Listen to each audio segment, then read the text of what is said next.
As a physician practicing on the front lines in the trauma centers of Los Angeles, I can tell you that I see a lot of suffering every day.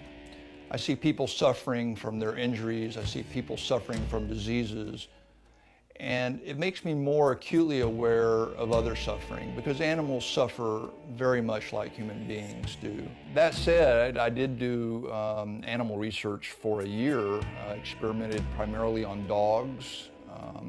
Our project was to try to develop an example of hardening of the arteries in dogs. All of our efforts to produce hardening of the arteries in dogs were frustrated because dogs are carnivores and they don't get hardening of the arteries like human beings do. We would feed the dogs pure cholesterol, and then we would scrape up the inside of their arteries and try to give them hardening of the arteries, and it just never happened. As far as I know, it hasn't ever been done today.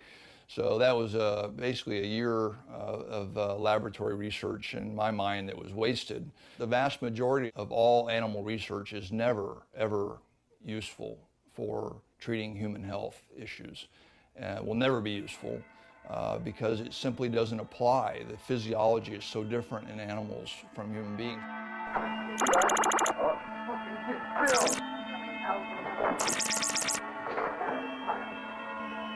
I haven't got the patience today, I really haven't. Now settle down. I'll shut up. I shouldn't sit back too far, he's pissed everywhere.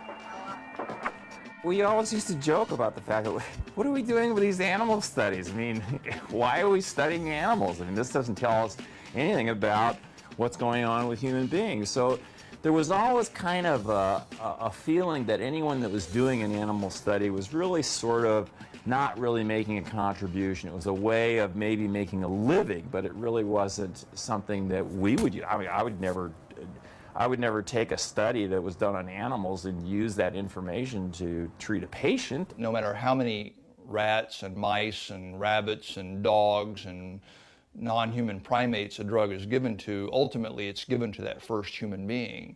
And we know that we can't really extrapolate the results from non-human animals into human animals. So whoever the first human is that takes that drug really is a human guinea pig. I don't know any doctor that ever used, any practicing doctor that ever used information that came out of an animal study to do anything, or would use that to justify anything that he did with a patient. In the 21st century, we have much more modern and efficacious techniques for testing drugs and for doing other medical research. I'll shut up. I shouldn't sit back too far, he's pissed everywhere. You've had to shut up, you fucking sit still! It's ridiculous to think that we're depending upon a research method, that is animal research, that might have been useful in the 1800s maybe when we were still elucidating how blood circulated. But in this day and age, we're looking at things on the molecular level and on the subatomic levels. And to think that we can do that in a mouse or a rat and then apply that to a human being is ridiculous. It just doesn't work. Major research facilities like City of Hope and Cedars-Sinai and UCLA are considered the center of medical research because of a massive public relations campaign and massive amounts of money that are pumped into these hospitals and medical centers by pharmaceutical companies and with research grants. It turns out that when a researcher applies for a grant, and all researchers apply for grants because that's the only way they can stay in their positions, when they apply for a grant from, say, the National Institute of Health, for instance, that money comes in. Half that money goes straight into the hospital. They can use that to pay the janitors, they can use that to pay the rent, they can use that money any way they want to. Then the other half goes to the researcher for actual animal research or non-animal research. But unfortunately, the National Institutes of Health and other research funding organizations tend to lean towards giving more money for animal research because it produces more data and they get more publications. And they're interested in protecting themselves in a legal arena by saying, well, you know, we tested this on rabbits and dogs and cows or anything else they want to test it on. And therefore, we shouldn't be held responsible when it turns out to, lo and behold, produce heart attacks in human beings like that drug Vioxx did. Let me explain something about City of Hope. It's the golden temple of cancer research. I lost my mother to cancer, my mother's husband, whom I absolutely adored.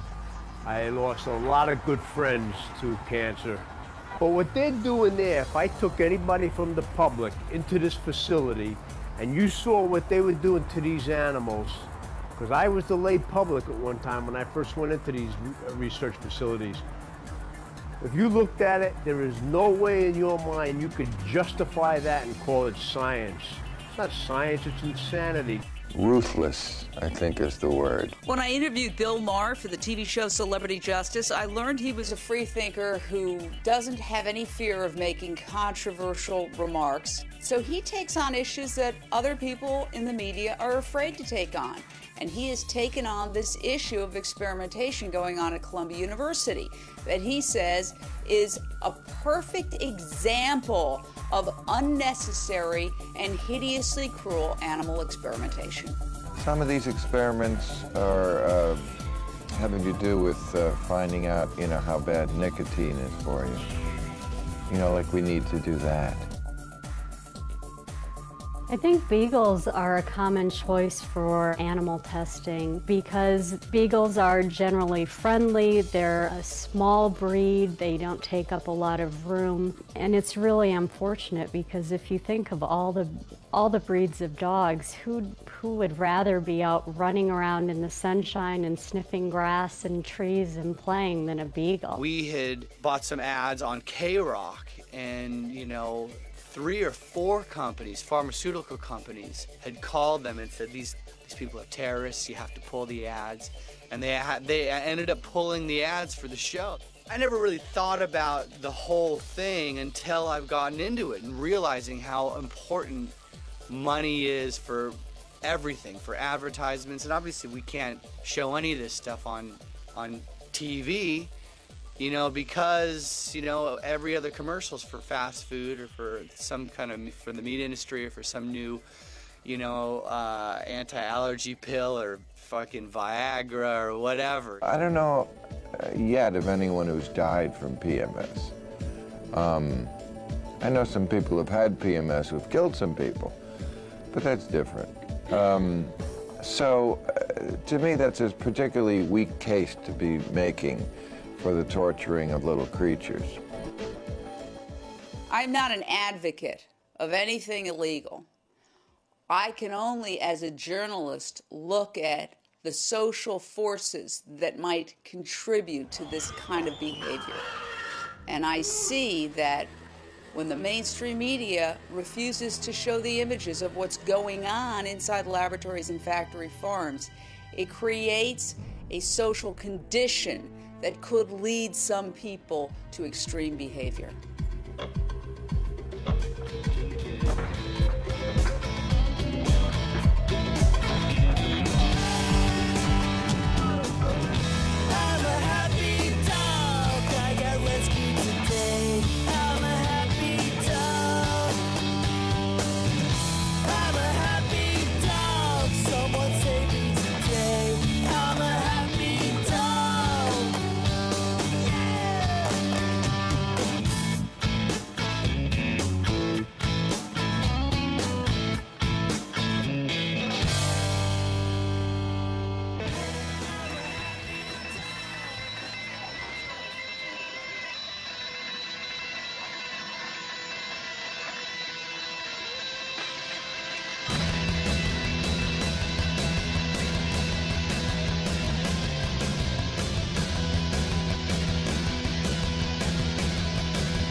Every year, a score of 1 billion animals die so we can eat their dead bodies, so we can enjoy them jumping through hoops of fire and riding toy bicycles, so we can skin them and wear them, and because our palate is trained to crave their flesh, that all we need to do is be ever so polite and patient and just practice politics, and change will come when that's never happened in any other social justice movement, hands down, in the history of the world.